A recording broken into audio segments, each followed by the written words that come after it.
Hey, Gal and Maayan here. Welcome to the Coffee Talkie Show, the podcast for women living abroad. Today we have a special guest with us, Alice, and together we'll discuss time and energy management and how it influences your life abroad. But first, let us introduce you to our guest. Alice, originally from the UK, is a life and success coach who is passionate about time and energy management. She used to be a perfectionist and a people pleaser, trying to take on everything and playing superwoman, but this led to compromising her health and well-being. Alice burnt out in 2019, which became a turning point in her life. Now, she takes a holistic approach to time management, incorporating energy management mindset and neuroscience to help people create a life by design, not by default. Last year, after a couple of personal challenges, she grabbed her things, followed her gut, and moved to Valencia for a couple of months. This gave her the taste of life abroad. Alice is here to empower you with your time management, and she is excited to share her expertise with you. We invite you to grab your coffee and notebook and give a big loving welcome to Alice.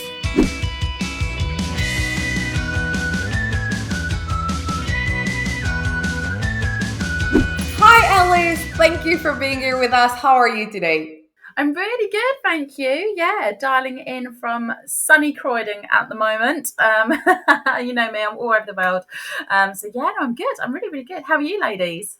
We're great. We're really excited to have you here on our podcast, and we're just gonna dive right into this. So, my first question to you would be, looking back on your experience so far, what have you learned about yourself and your approach to time and energy management? Oh my God, what a question. What a question, because it has totally changed over the course of, I don't know, the last sort of maybe 3-4 years or something. So I think our experiences always shape us, right? And we're always learning about ourselves. And for me, obviously, I specialize in time and energy management, so I'm always bringing it back to that. But I think the big thing, looking back at my experience, the biggest thing that I have learned is to view time differently. And what I mean by that is how I'm using time, how I'm making it work for me, what does productive mean, what is good time management, all these kind of questions that I've learned through my experience. And even most recently, I've just got back from an incredible 3 months traveling around South America. And again, that questioned my experience about time and time management and that guilt as a business owner, taking time off and all these things that come into your head. So I'm an expert in time management, but I am still constantly learning myself. And I think these experiences are always challenging us and shaping us. But I think the biggest one for me over the years definitely has been that, just to question it, what is time? What is time management? What is productivity? What does it mean for you? I love it. I love that you're an expert in time and energy management and you're still questioning yourself and you're still learning. And I think that's amazing. That's the only way to keep on growing, not just being stuck because I'm an expert doesn't mean I know everything. So I think it's amazing. And it's not a question that we set up, but you talked about it. So I will ask, what is then your definition of time? Oh my God, yeah.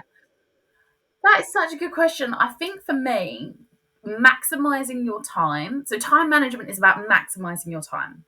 And maximizing your time is about maximizing it in a way that serves you. So, what is going to serve me may not serve someone else. And that's okay. And I think we have to learn and accept that and work with it, because what we tend to do is we try to look for frameworks and techniques that we then shoehorn ourselves into that don't work. And my life as a single business owner, digital nomad, my view on time management, what serves me, is going to be so different from my best friend who is a busy mum living in London, full-time corporate job with a 2-year-old. And there is no right or wrong, my version isn't better than hers, but it's about using time in a way that maximizes for you your values, your goals, your experience, and it's got to be about serving you. So that would be my definition. I love that because eventually, like whether we want it or not, we all have exactly the same time. We all have the same 24 hours, and it's just about what you are doing with it. And as you said, like it's about what serves you rather than is it the right thing or the wrong thing. Is that how do you maximize it so it serves you the best way? Yeah, absolutely. Yeah. Love that. So how did you manage your time and your energy while living abroad? And what challenges have you faced? Oh my God. Again, this goes back to I may be the expert, but I am always learning. And when I was living abroad, I really had to learn to adapt. So, just for context, last year I decided that I was going to go live in Spain for about 8 months. I wanted to learn Spanish. I enrolled into language school, and I really had to adapt my way, my way of time and time management and energy management because I now found myself in a completely different situation. I went from living in London, running my business, to now being a part-time student living in Valencia in Spain. So, number one, that's a huge time management shift. But number two, for anybody that has lived in Spain versus London, you will know there is a stark difference between how people use time, approach time. Like London's got a very rushed and buzzy feel about it, which I absolutely love, but Valencia was completely different. Spain is completely different. And if anyone's holidayed in Spain, the siestas, you go to the shops at 3 p.m, you're like, oh, damn it, I forgot that shut. And I had to really change my structure and my routine because things, even silly little things like Sunday for me is meal prep. Meal prep day, I get myself ahead of the week, I do my planning, I do my meal prep. Well, that didn't work for me when I was living in Spain because the shops are shut on a Sunday. I couldn't do my grocery shop. So it's like, okay, right, we got to change this. We got to make this a new routine, a new structure. So again, constantly having to change that time management. So when I was living abroad, yeah, I'd say the challenges definitely for me were to adapt because let's be honest, we do get stuck in our ways. We do get a little bit accustomed to this is how we've always done it. And just to use the meal prep one as an example, I had a client who was struggling with time, busy, and I just made a casual suggestion about, well, why don't you do an online shop? Why does it have to be Monday 6 p.m. after work? You and hubby go to the grocery shops together, and it's taking an hour and a half. Like, could you do it online? And she was like, but I've never done it online. And we get so stuck in our ways. And then she just had this like epiphany of like, yeah, why can't I do that? And now she's just brought herself back an hour every Monday, which over time that's a lot. And just we get very stuck in our own ways. So going abroad definitely was a challenge to myself. But I had to change. I had to mix it up. I had to shift my routine. I had to change the way I was working and operating and fitting school in and going to bed and eating and stuff like that. It was a huge challenge. Wow, I love that you mentioned that because every city and every country has a rhythm, and when you're moving to a new place, you have there's no other option. You have to adapt to the rhythm because if you're in a different rhythm, then first you'll miss a lot of things, and second of all, you'll never adapt and feel integrated in this place because. And we see it so many times with so many areas, people trying to resist the change and keep their habits and things that they're used to do, but then you move to a new country, you gotta let go of all those things, and time and rhythm and those things are different. They are just Yeah. different, and you don't think about it before you move abroad. You don't say you know that there's a different language, different food, different culture, but you never think about a different rhythm and different time management. And I love that you mentioned because it's so true. Yeah, and I think that's really important as well because that does have an influence in everything, how you operate, how you work, how you experience the city, like you say. And at the time of this recording, it's going to be a week today that I make my mini move to Cambodia. And I'm calling it a mini move because I don't know how long I'm going for. But again, I'm going to have to completely change my rhythm again. I've just gone from living in Spain 8 months, traveling South America for 3 months, where I was in no place more than 2 days, being back in London for 4 weeks, and then going to Cambodia. And the rhythm in Kampot in Cambodia is slow, and no one's in a rush. And also, I'm going to be 6 hours ahead of the UK, so my working day is dramatically going to have to shift. So yeah, again, things like that. I need to embrace that. I've got to remember that Kampot, like you say, it has its rhythm versus Valencia or London. It's funny. As you were speaking, both of you, I was like, there's a major culture difference that is related to time. And the first one that I'm thinking of, again, as a single lady, and a lot of expats listening to us, they are struggling with social life because, like, you want to meet people, you want to meet friends. But as we speak here, I'm like, well, in the UK, the easiest time to meet people was around 4-ish, 5-ish, because they go to the pub after work to have a beer. In Paris, it's going to be more between 5-ish, 5:30, 6:30 for an apéro. It's a different thing. And for example, Israel, it's way later at night. Like, you don't meet at 5 or 4, whatever, but you will meet, for example, on Friday for a drink at lunchtime. This is something. So, or mornings. So it's really like understanding that it's a cultural thing. Time is also a cultural thing that you need to adjust to, and the pace of everything. Like, I just love that.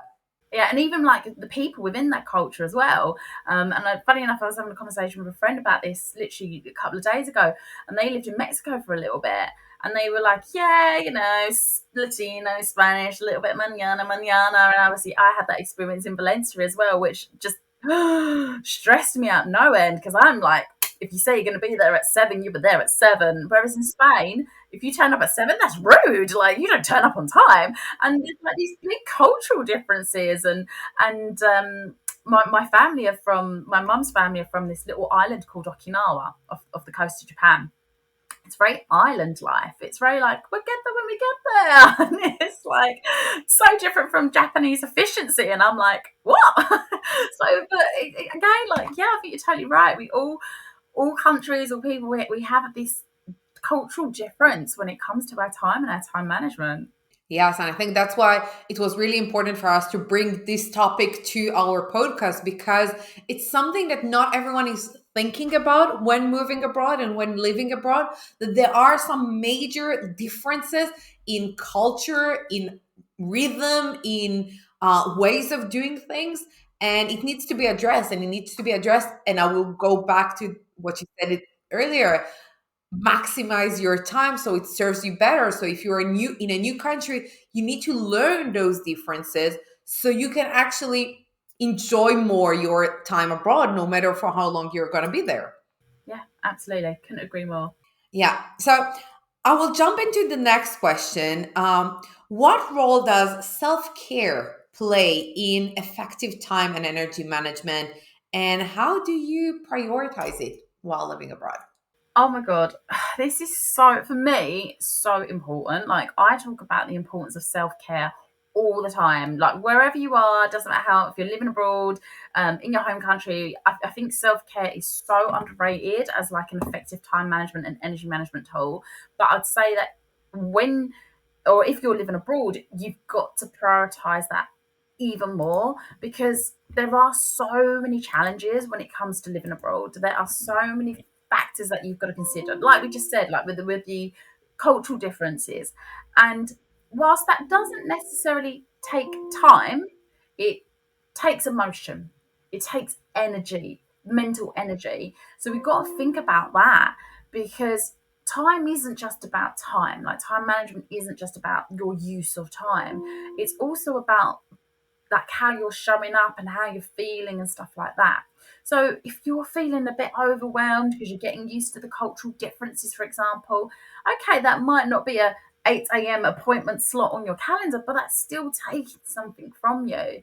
So I think when you're putting yourself into new situations and challenges, for example, living abroad, you've got to prioritize that self-care even more, because just I found living abroad, even the smallest of things became the hardest of things. Like I remember when I first got to Valencia, and I genuinely questioned whether I'd made the biggest mistake of my life because I couldn't find sourdough in the supermarket. And what I was doing was going on to Google Translate because I hadn't learned the language yet, and I was typing sourdough, which does not give the accurate translation of sourdough in Spanish.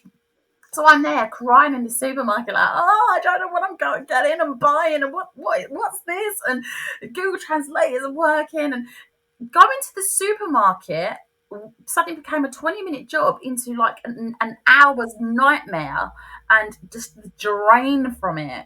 So I think self-care is important for anyone that's listening to this, but particularly if you are moving abroad or you're relocating or you're traveling. And also just to add to that, I don't think self-care is just about the bubble baths and face masks. Like, don't get me wrong, that is lush, especially when you are traveling and sometimes your Airbnb doesn't have that kind of facility. And then when you find it, you're like, oh, I got a bath. But it's also about protecting your energy.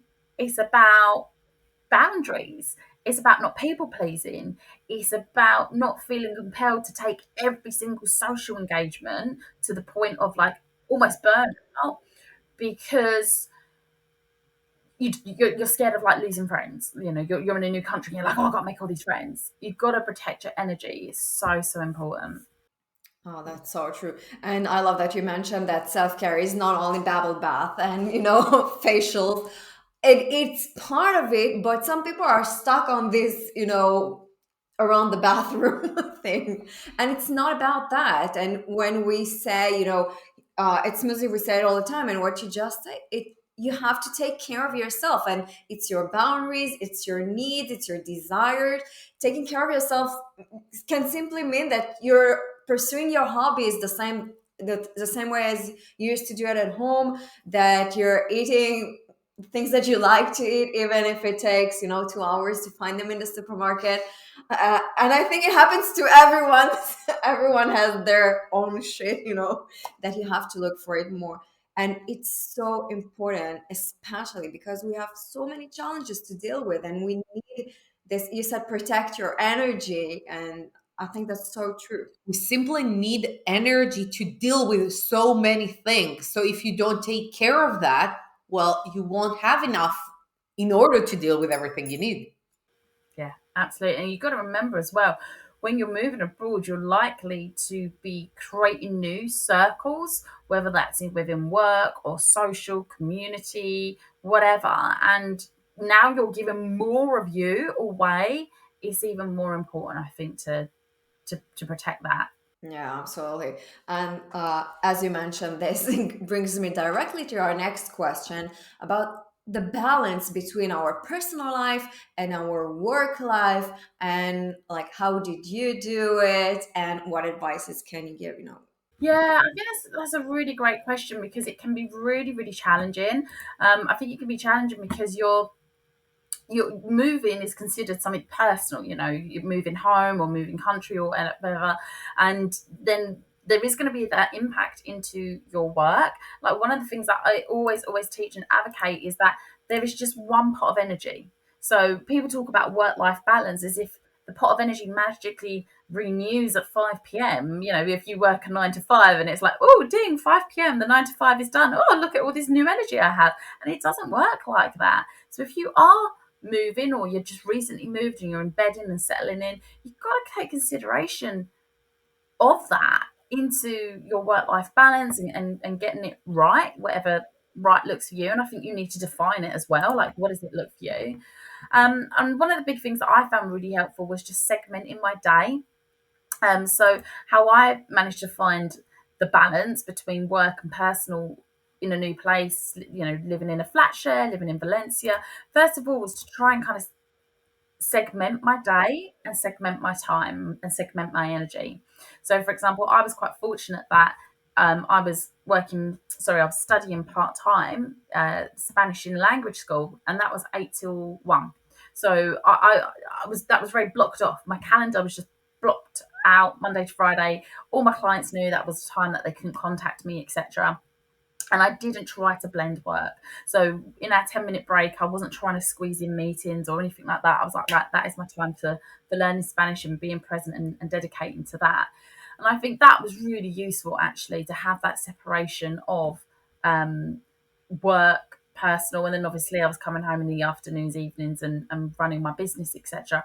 So I think that's really important to do, to have that bit of separation and not maybe blur the boundaries too much, because I think that can be a bit more of an energy drain on people if they're not used to it. So I think that's one of the things, and I'd also say plan ahead. My clients knew that I would not be available in the mornings on European time, and that the best time to contact me would be afternoon, evenings, and weekends if they wanted an urgent response.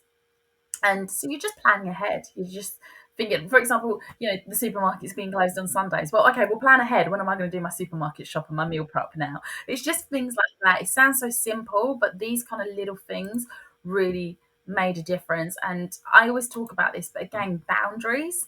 And especially as I was in a flat share and you want to make friends and you don't want to seem antisocial, but sometimes you just have to be blunt and say, I would love to chat more, but actually I need to get back to what I was doing. And I'd find I'd have to politely just say that if I was making a quick cup of tea in the kitchen in between client calls and somebody would come chatting away to me, and I was like, oh, I need to get back. I need to keep on track with my plans or to protect my energy. So I'd be like, oh, it's been great chatting to you, but I've got a client call in 15 minutes, so I'm going to take my tea back to my room.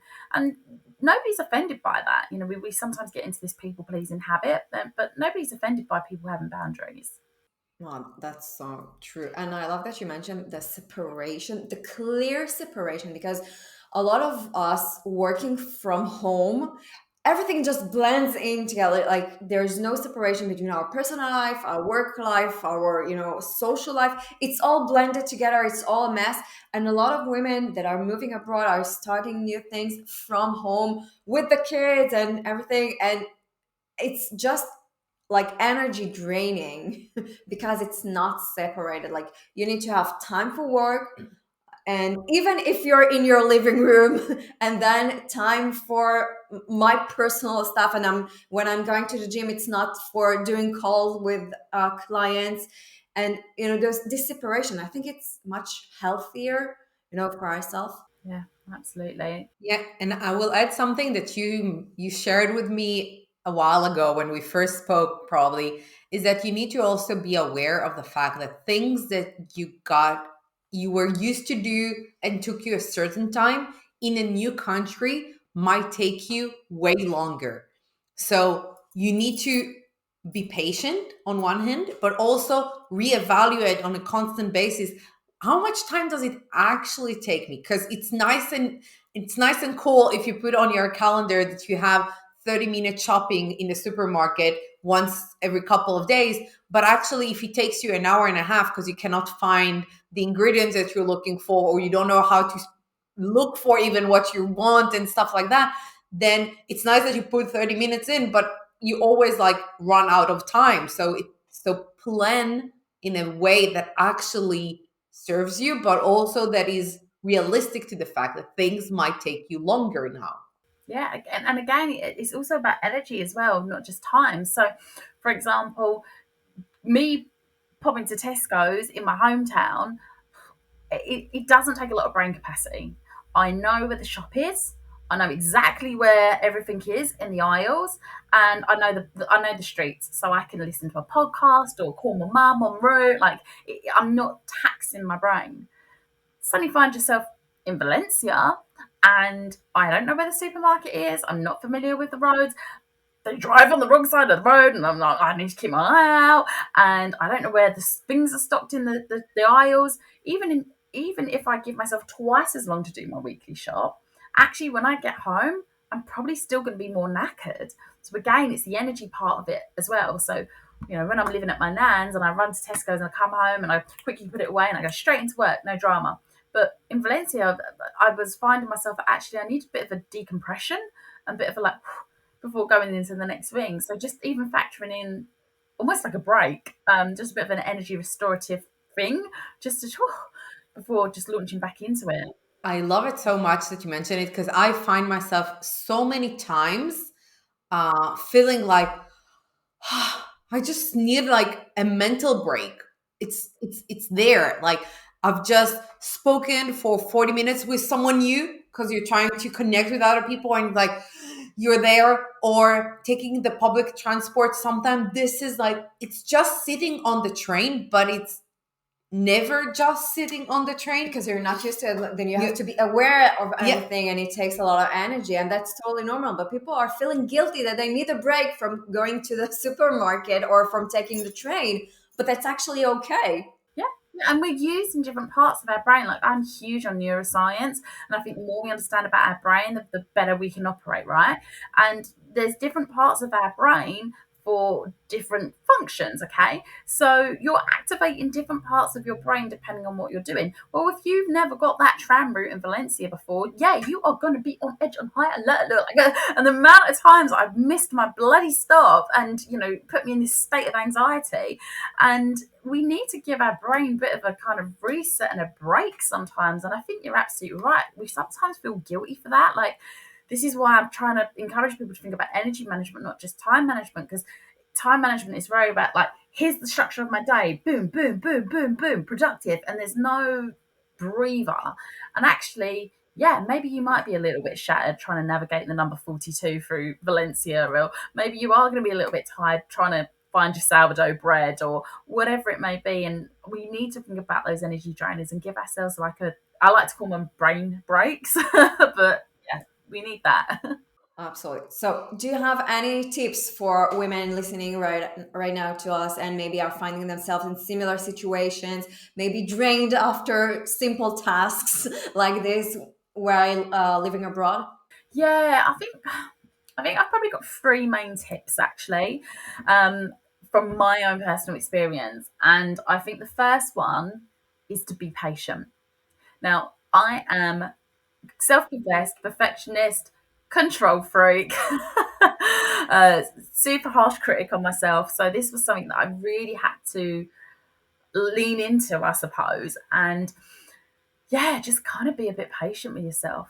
Be patient that it doesn't happen overnight.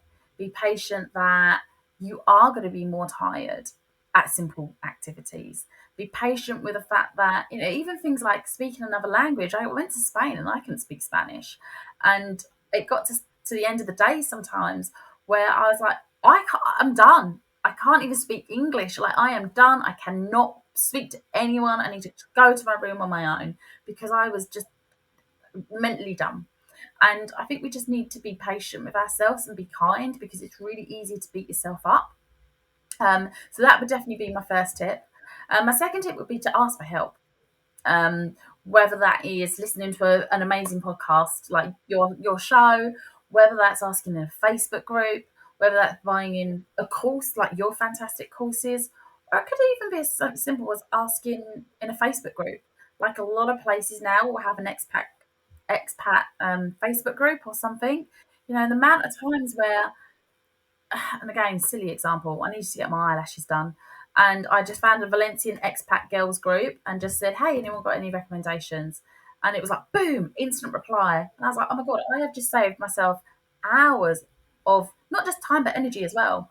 Because I don't know the areas and I don't know the recommendations, all that kind of stuff. So I think it's really important, especially as women, because dare I say it, I think sometimes us women have a tendency to be super women, and we burden a lot of pressure on ourselves to do everything. So I think for us women, we also need to remember it's okay to ask for help. And then my third one is like a practical one, is just to allow more time. That 20-minute supermarket dash is probably going to take you an hour. The normal 30-minute commute to work is probably going to take you 45 or whatever it may be. Just allow yourself a little bit more time so you don't feel stressed, because unfortunately, when we're rushing, we go into that state of fight or flight, raises our cortisol, and we all know that that isn't good for us. So yeah, just from a practical perspective, just add a bit more time in. oh yeah. I can totally relate to that, and I think it's important to be aware of how much time do you need and how much energy do you need for certain things, and then it will be easier for you to manage it throughout your week. Yeah, and patience as well. I think that's a great tip because we want sometimes to blend so fast and to feel like we belong to this place and to make sure that everything is settled down so quick. And then we hear women just, I'm here for 4 months and I can still do this. And I'm like, okay, 4 months is nothing. Give yourself some time. Be patient with yourself. That's totally fine. No one needs to do it in a rush. So, Alice, tell us a little bit more about your services and how women that are listening right now can find you and how you can help them. In case it isn't obvious, in case it isn't clear, my passion is time and energy management. And that is the bread and butter of what I do. So as a life coach, I specialize in time management and energy management. And for me, it's a blend of the both because, as I say, time management isn't just about time. It's also about you and it's also about your energy. And predominantly, I tend to work with busy business owners. Not that I don't sort of advertise that, but I do think it is typically the entrepreneurial type, the person with multiple businesses or a day job and a side business that really feels stretched with their time. So that's generally the type of person that I'm working with. So yeah, I work with clients on a one-to-one basis, or I also run my own programs as well at various points in the year, as well as having an online time management course as well. Because again, sometimes people want to learn about time management, but they're too busy to learn about time management, so they need something that's self-paced and self-study.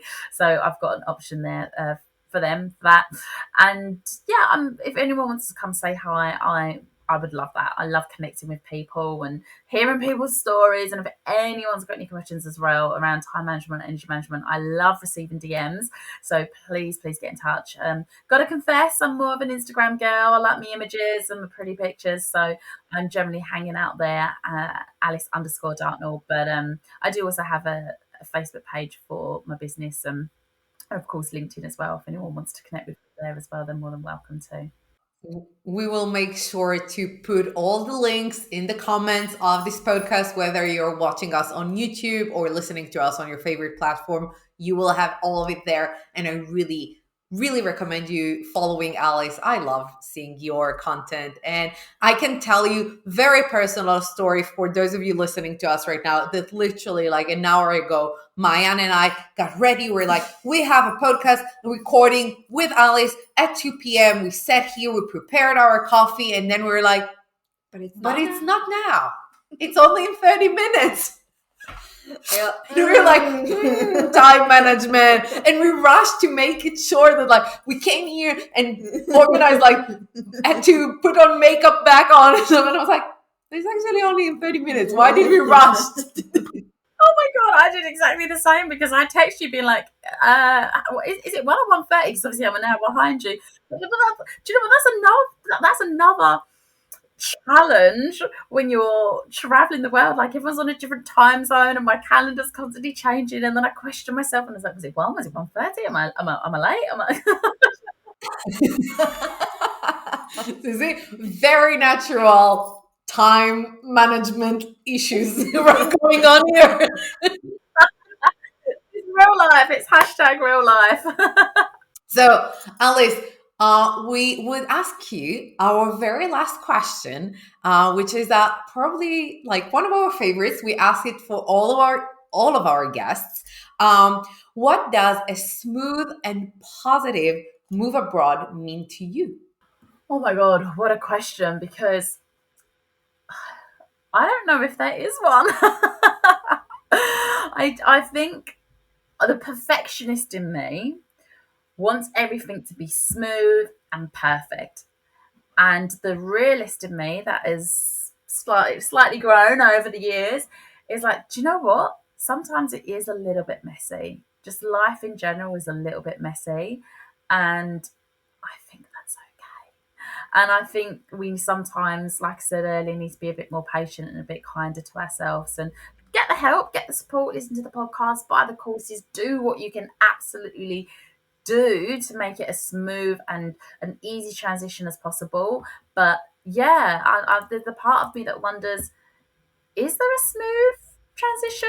And I'd say focus on enjoying it, focus on the move and the everyday. And I think we get really fixated in the destination. And I think, Mayan, you just said this as well, where somebody would go, but I've been living in this city for 4 months now, why do I not feel settled? And we put a timestamp on stuff. And I'm trying to approach my mini move to Cambodia in a different way that I did to Valencia. It's a very different situation. I'm going for very different reasons, and I wanted to stay in Valencia for longer, but visa reasons I couldn't. So I did actually go with the intention of going for longer, but I'm trying to approach my next move to Cambodia a little bit differently.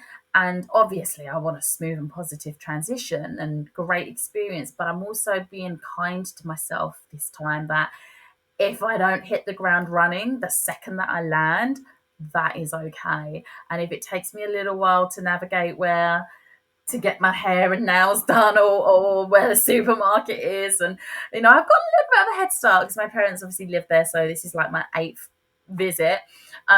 But yeah, I really would encourage people to just enjoy it, like enjoy exploring and enjoy getting to meet people. And I think when I had that shift when I moved to Valencia last year, where the time management freak in me was like, why is it taking me an hour to do the weekly shop? But when I started to go from that to enjoy it, use this as an opportunity to learn, or if my housemate was talking to me in Spanish, I'd be like, great, free practice. You have to pay for this on the internet. Or if I got lost around the back streets of Valencia, I was a bit more like, this is cool. Like, check this building out, and I've just discovered a new route. And when I had that shift, it massively helped me. So I think for me, having a smooth and positive move and transition, it's just enjoy it. Just enjoy it. Oh, I love it. And I had goosebumps when you said it's messy, but that's okay. That's so true. That's so messy, and that's totally fine. And it's okay to enjoy this mess sometime. And we all, make mistakes, and this is how we learn. And we all get lost, at some point. At some point. That's totally fine. And we all get some bad haircuts until we find the right hairdresser, and that's okay. Oh my god, definitely in Valencia. Don't get your haircut there. I literally have not got my haircut for 6 months because I have a lady in Campot that I now trust. And I was like, I saw her in December, and I was like, no one's touching this until I get back to Campot. My hair is an absolute state, but I found my lady in Campot.